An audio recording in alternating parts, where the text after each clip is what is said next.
And I'm thankful we live in a free country. It is free, where you're free to say dumb stuff. And man, we've heard a lot of that this year.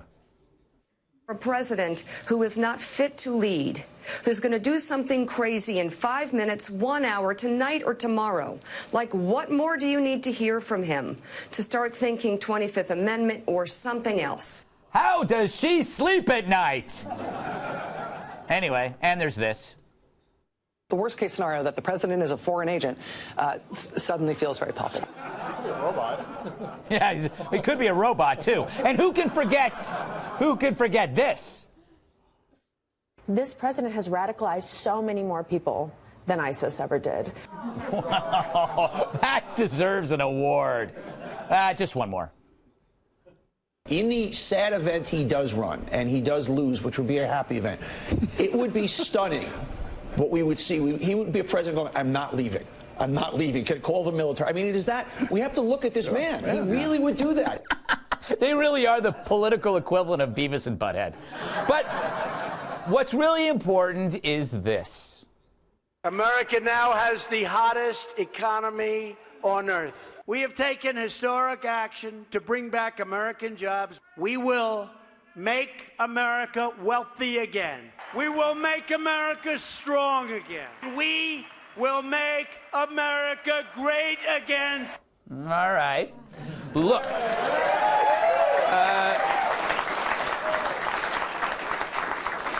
think they're clapping for me, but it's okay. The relationship between Trump and the media, it may never change. But when talking heads are saying outrageous things, doesn't that mean maybe the country's relatively okay? Maybe that things are running smoothly, so there's no recession to talk about, no impending international crisis, knock on fake wood. And Chick-fil-A delivers to your house now. So things are pretty good, unless you're a chicken. So yeah, you'll hear a lot of bad stuff from the talking heads, and the president will throw it right back at them. It's like watching a soap opera. The actors are all over the top. The dialogue is cheesy. The storylines are ridiculous. Oh, he won't leave if he's not reelected. Come on, you jerk.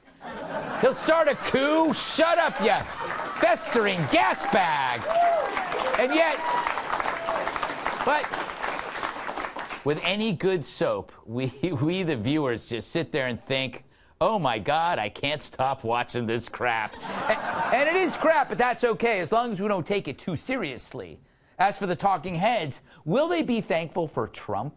He's been good for their business too, mainly because without him, they'd be extremely boring. And there's nothing worse than that. Well, maybe there is. It's always fun to get together with friends and family. No, stop.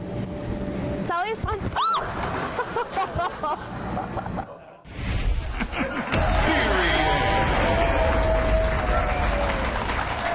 All right, let's welcome tonight's guest. He's a prescription filler and my favorite painkiller. Host of the radio show, Dr. Drew, Midday Live, Dr. Drew Pinsky. Oh, look at him. He's funny and highly strung, like a tennis racket made from clown guts. Comedian Joe Mackey. You know, for Thanksgiving, she and her cat shared a Swanson's turkey dinner. National Review reporter Kat Timpf. And he lives in 2 time zones and he doesn't even fly. Former WWE superstar, my massive sidekick and host of Un-PC, which launches Thursday on Fox Nation, Tyrus. All right, Dr. Drew, we've had a could you imagine if we had, instead of Trump, we had Hillary? Would we be enjoying this kind of, I don't know, bonanza? Would you call it a news bonanza? No, you've got to remember, news is a commercial enterprise, and they are addicted to President Trump. Right, they are. He controls the news cycle. They're addicted to him. They get some ratings. But had he not been elected president, there would have been something about the people that put him in the presidency we'd be hearing from, I think, in a worse way. Yeah, that's true. And you are an addiction specialist. Yes, I am. By the way, how am I doing? You're doing great. Excellent. Great. You've been fine. Great. But some of the news outlets are officially addicted to President Trump. Oh, I was referring to the window cleaner. Yes, yeah. You know, I'm no longer doing that. You're not doing the paint anymore? No. I'm just I'm purely just doing mints. Okay. Mints. Good. Joe. Way better. Joe, love the jacket. Thank you. Yeah, I guess members only is back in style. They'll let anyone buy these, Greg. They certainly will. The country's doing okay. So what are you worried about? I'm worried that crazy is becoming a relative term now. I'm sure to some politicians, a politician like Trump who says what he thinks and doesn't try to hide his demeanor might seem nuts, Hillary Clinton. Yes, that's true. That's true. You know, it's funny. He is saying basically everything that's on his mind. And most of that stuff is what most of us kind of think, I guess. Well, I mean, I think that the crazy ones sometimes seem like the pundits. Someone's going to say, call the military. There's no such person as the military. You can't call up and say, hello, the military. That's so true. Kat, what do you make of, what's your take this year on how it's going as we're getting towards 2019? Well, I've got some issues, but none of them have to do with Trump. Oh, really? What would you care to share them? My dad told me not to do that anymore. Oh, really? Yeah. She calls me after the show. I just talked to Dr. Drew now. Oh, okay. Yeah. I think that they don't realize that they love it, because if Trump didn't say sometimes out there things, then they wouldn't have anything to talk about. Right. No. They just look at his Twitter and they say, oh, he's tweeting stuff at 3 a.m. again.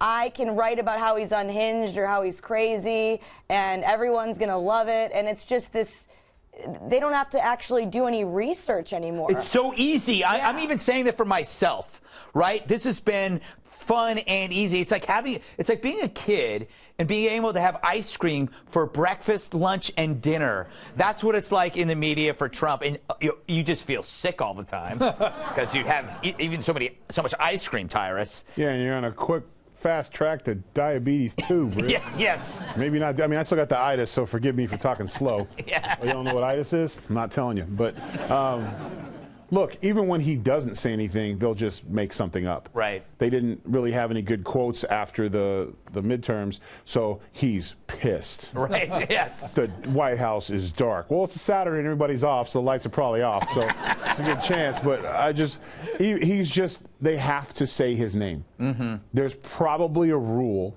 Like in my football locker room, we used to come out, we used to smack, it was a deer antler, would smack the sign before we go out and play. I literally, when they come out of their, I guess, do reporters have locker rooms? Let's just say they do. Okay. And they come out and it'll be like, Trump at least 16 times per segment. Like, it's just, they have a moniker. They got to make, because every time you mention his name, even if you don't have a story, make something up. Chances are he'll probably go that way anyway. So, you know. That's true. And he provides 3 things for a great story. He could be the hero, the villain, and he provides the focus, which was the opposite of President Obama, where the media dare not scrutinize him because you could get in trouble. But every day it's an all-you-can-eat buffet with Trump. You can get Trump casserole, Trump eggs, Trump sausage, Trump potatoes. Whoa, Greg, I'm still trying to get over the whole food thing. I'm making you hungry. Please, yeah. And the other thing, too, is I think the media is upset that it's become a bifurcated idea. They long for the days when it was a monolith, where everybody was behind one vision and it was this mythical Walter Cronkite, right? And then now it's changed, and they talk about divisiveness, but it's because there's another alternative. Well, they've confused news with opinion and talk shows with news. Yes. This is a talk show we're having, yes? Yes, I believe it is. I'm not sure what it is. It's based on the news, loosely. Sometimes I think I'm dreaming this, and I'm in a hospital. You're in the simulation. I'm in the I've told you this. I've told you. This is a simulation. I just don't know who's running it, Dr. Drew.